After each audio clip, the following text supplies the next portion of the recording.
I think playing at stadiums with this kind of history at Twickenham, definitely means a lot. And we've been told that it's sold out.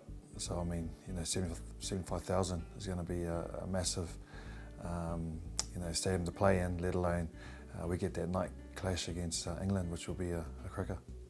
Yeah, I mean it's we're a pretty unique bunch of boys. Like to have a bit of fun off the field, and so there's a lot of banter going around. But when it's time to work, you really appreciate what everyone's done. Behind the scenes, I guess all the ones at home, and then the crowd just see all the glamour and all the stuff on the field.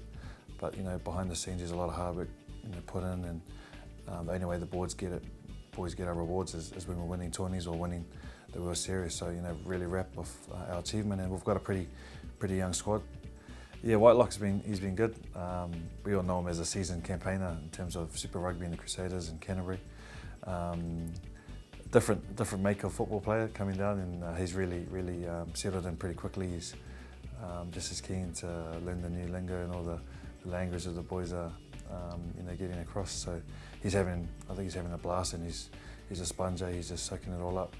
Any info, any skills, anything that we can provide him with, he's definitely taking that on board. And because I know he knows what's at stake in terms of making the Com Games.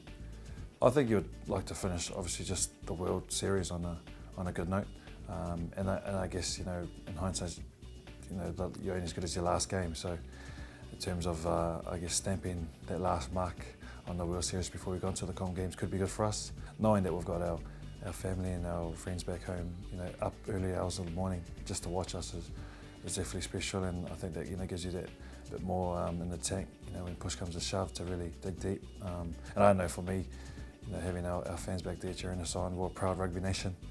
Everyone wants us to do well, and then obviously, my little family waking up, I'm sure, cheering me on. So, all those things play a huge factor in us being so successful. This week's been pretty good build-up. Everyone knows we've still got a job to do, and I think everyone's just keen to go out there and try and finish the World Series off with a bang.